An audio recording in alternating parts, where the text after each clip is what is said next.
This is Huawei's latest tablet. It is the MatePad Pro, and this is a special edition because it has that tandem OLED panel, which is the PaperMatte edition. This is basically a display that I said in my previous videos when I first tested it out, the absolute best that you can get when it comes to tablet displays. It has almost no reflections on it, an anti-glare screen here, which is a tandem OLED up to 2000 nits, 144 Hz refresh rate, and a decent size at 12.2 inches.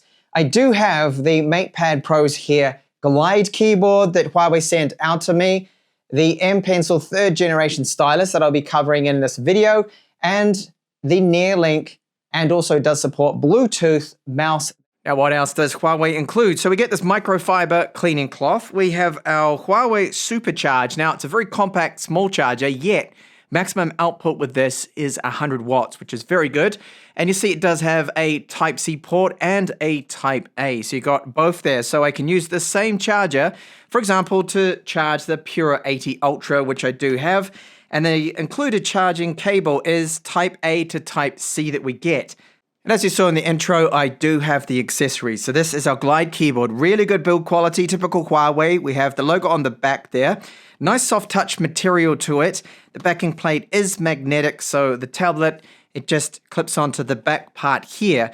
And then you're able to just raise it up into the first level if you want, or the second. So that's the first one, which props it up at a perfect angle for using it on a desk. Or if you want to prop it back a little bit, then you've got this option here. So the magnet on the bottom there is very strong.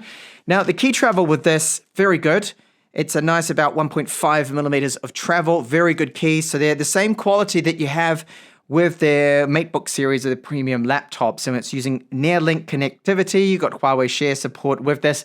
And you can clearly see I've got the M Pencil. So this is the 3rd generation of the M Pencil, and it does fit in this little gap here with the keyboard, or you can put it on top of the tablet itself if you want to. That charges wirelessly, and the same with the keyboard. So great keyboard. Touchpad on it is also excellent. Nice decent size considering this is 12.2 inches they do have to work with. So it's not the largest. It's not like a 13.2 or 13 or over keyboard that you've got more space with, but we've got the full size keys here for the shift. Caps lock has a little status LED. It is not backlit. That's the only thing I can criticize with it. It's not a backlit keyboard, and you can see half size up and down, but it's not too much of a problem, again, considering the space they have to work with. So it makes a nice, decent package here all together when you have that folded in half. And again, the material, really nice, soft, and this is a very light gray color. It's almost white, but when you get white next to it, as you can see here with the box, that it is not quite. So it's like a super light off-white color, a light gray. I really like it, high quality. And then the mouse, which is my first time testing this out. This is a NearLink mouse, and we have the dedicated NearLink Type-C receiver for tech that doesn't have NearLink built in, but the tablet does. So I just went into the settings and I paired it up, and I find it to be really good. It's nice and lightweight. The buttons on them are good. They are clicky style, so they're not completely silent. We've got our nice metal scroll wheel, and it has a button too when you press down.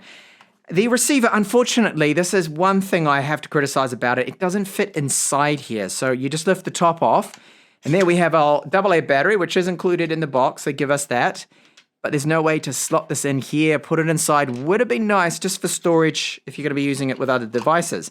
Now, I love the fact that they do have the receiver for it. So I can use it with my non-Huawei, non-NearLink tech.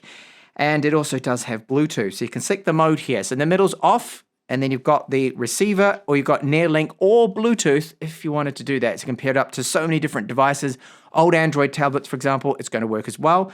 And you have 3 connection options there, which is great. So that means that you can have it paired up to a tablet, your PC, and maybe something else, your desktop. So weight-wise, according to my scales, 531 grams. Not bad for 12.2 inch size tablet.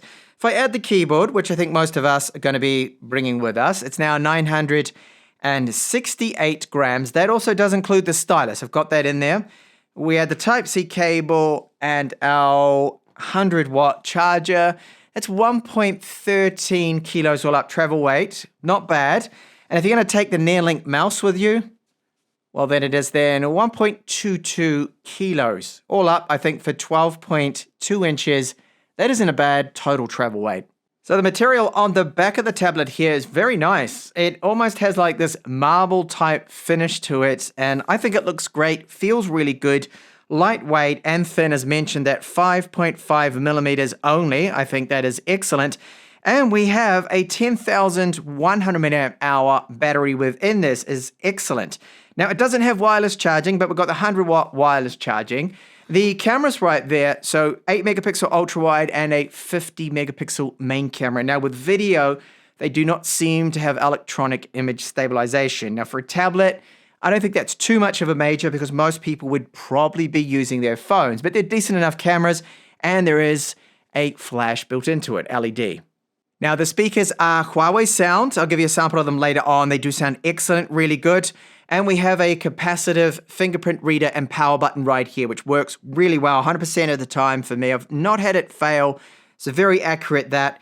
And you see on the other side, we've got the speakers and our Type-C port here. Now the Type-C port does support video out and it is Type-C 3.1, the spec of this. Now the bezels, very slim. They look fantastic, really good. Now you see that when you're holding it, the palm rejection and the touch rejection on the edges is good, so you're not accidentally triggering them. And I think if we go any slimmer with these bezels, really, it's just going to be too slim. Now we've got an 8 megapixel camera right here, which is good enough for if you need to use video apps and whatnot, and you take a selfie or something like that, it's going to be okay. 1080p video of it. I'll give you samples later on. And then I can't rant enough about this display. When I started to use the PaperMatte displays, they are absolutely fantastic. So we're looking here, 12.2 inches with this, and it is a 3:2 aspect ratio, which I do like with tablets, and a refresh rate that goes up to 144 hertz. Now this is a dual layer tandem OLED. They put a lot of special tech into this, and I won't go into the details of it, but it's using nano level anti-glare. And it is absolutely fantastic. This is a display that in direct sunlight, you would never see anything compete with this. It is phenomenal. And I can't give this display enough praise. It is hands down the best display I've ever used with this tech that Huawei has. It looks absolutely fantastic. Now this is running Harmony OS. It's version 4.3. We've got 8 gigabytes of RAM and I've got the 512 gigabytes of storage here. And I believe it is that Kirin 9020, 7 nanometers. Yes, it's a very dated process. We all know the story behind that, and I'm not going to go into that at all. Now, you would see that I'm running Google Play here. I've got Google Apps. I've got all your standard apps. Now, I've got to mention this in every video because it always pops up in the comments as, how can we do this? How can we run it? Well, this app right here still works. I find that micro G is causing problems, but this one is working just fine. And I have a lot of apps that you can't run without having Google support, like Play Books. That's here. It's running. It's working. It's fine. Okay, so it's running it and kind of emulating another device to use some workarounds, but the main thing is it's all working right here. So I can go into and take a look at some of my PDF files here. Very heavy PDF one. This and using Google Play Books, really good reader. Nice. Look at how fantastic that looks on this absolutely stunning screen. Really good. Good performance, even though this is the Kirin 9020, it still seems to be fine here. With that 7 nanometer process, yes, it is dated, and yes, it is the downside to this device, but the performance of the UI has been as if it was a Snapdragon 8 Gen 3 or Snapdragon 8 Elite. It feels very well optimized, very fast, very quick. And I would come into this thinking, oh, it's going to be slow. You're going to notice the chipset performance. Well, you don't in the standard UI. So all your favorite apps, you need to just go into, you've either got App Gallery, it'll search, you'll find them, it'll find the solutions for you. So I can open this up. I could simply key in here that, oh, I want Twitter. I'm still calling it Twitter, X. And you better go ahead and search this, and it'll come and find the solution for you and where you can go and get it. Okay, so finding and running your favorite apps has not been a problem. Google Chrome, I had to use the beta to get that to work. Netflix is working. You can use other third-party stores like APK Pure, and your favorite games, they are working. So everything is, so far, I mean, it's been absolutely fine for me. Now, you probably know that you can run apps in split screen and little windows. It's not going to be an issue if the app supports it. So you have our floating windows. You can go along and resize them to the maximum that it will allow. And you're able to go to full screen. You can do split screen. It works really well. And this is all to be expected, and everything is pretty smooth, especially when you've got it set to that 144 Hertz. And it will normally run that anyway with the dynamic refresh rate option. So I have run some benchmarks, and we'll go through those. So the Antutu score is a little bit less than what I got with the Pura. So the Pura AD Ultra here, that can get over 1 million points. This is just under with a MatePad Pro. And okay, definitely the weakness of this tablet. There's no trying to hide this fact. We know this. The GPU is quite a bit weaker, in fact, significantly compared to the 2025 flagship tablets, and even last year's, and even 2 years ago. But it is what it is here, what we have with Huawei. Storage speeds are still very good. Sequentials aren't the fastest that I've seen with the tablet, but the random access, which is really the important one, are very high and still at 2025 levels there, which is good to see. Charge time, so from 15% to 100 took only 46 minutes. And then a battery run time of 7 hours and 37 minutes. Now, for a 10,100 milliamp hour battery, I was expecting a bit more. I was hoping around the 9-hour mark, and it's probably down to the chipset efficiency being 7 nanometers. That's definitely going to have an impact. It's not as efficient as, say, the latest Snapdragons or the MediaTeks there. So we take a bit of a hit there in the battery life, but still plenty of time. Now, this was with the benchmark looping. You can still get around about 8.5 hours of runtime out of this. So the stylus, you can connect it onto this side here where it is going to magnetically charge, or in the keyboard, gives me the battery life. It's quite fast charging, so I went from 50% to now 85 in about 30 minutes, which was not bad at all. And we'll just test here some of their own built-in applications. So they've got GoPaint, which is one of the apps that they created in, I believe, 2024. Homegrown stuff that is very good. All designed for, of course, using with the M Pencil Generation 3 here. So notes, I was just doing a couple of little tests here, scribbling before. Now we do have the, if you tap on the stylus, you can then go over to that, which is our eraser.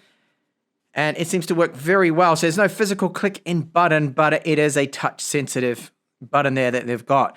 Now going over just to the pencil, I just want to show you the response here of how it is. That when I write, it is instantaneous. And yes, that is some very messy handwriting, sorry. You see how quick that is. Now, the harder I press, the thicker it's going to get. Pressure sensitivity coming to place. That's very light. You can barely see it the harder I press. And it is good. Now, the palm rejection is working really well. As soon as it detects that the stylus is close, it's not going to end up moving the whole page on you, which is great. And I can now with my fingers when it is away. See that? I can go and move and zoom in and move that about however I want. But as soon as the stylus is there, that completely cuts out, which of course is what you want. Now, what does the nib feel like on the screen? Because it's matte, it doesn't feel as bad as a fully glossy display, but it doesn't give you that pen on pencil feel, unfortunately, all that noise you sometimes get with the friction. No, it doesn't leave marks on the screen, which is great. And as you can see, the response is fantastic. You'll notice that more if I jump into another application here. So GoPaint, you'll see here that I've just got a standard white page, which is the screen size. There are so many different tools in this, but unfortunately, I'm not an artist at all, but we've got lots of options here. So just go into a flat coat here. This is to do with one of the brushes, and we'll show you a little quick demonstration here that this is watercolors by the looks of it. Yes, super quick. Then when I overlap this, of course, it's going to get darker, and you can see that effect. And I do find this stylus performance to be fantastic. I would rate this as one of the best that I've ever tested out on a tablet. It really is that good. And if you're an artist, which I'm not, you can take full advantage of this. Now, the tablet does have Wi-Fi 7, which is a bit of a surprise. I was not expecting that, but that's a separate module there. It's not part of the chipset. And that is great. If you do happen to have a Wi-Fi 7 router, then you can take advantage of those full speeds. You're not going to be limited there. Now, the speakers on this model, fantastic. Huawei sound, really powerful, rich, deep bass from this tablet, considering how thin it is. And I love the fact that it makes the tablet itself vibrate a little bit. That adds to the immersion, especially when gaming. When you crank up that volume, it sounds very good. Now, I do have YouTube here that I've just installed, so I'm going to jump into an no copyright song here that I always do, so I don't get flagged with that. And I'll give you a sample, and I'm going to put this volume up here. Let's take it up to 100% so you can hear what it sounds like. Really good speakers in this MatePad.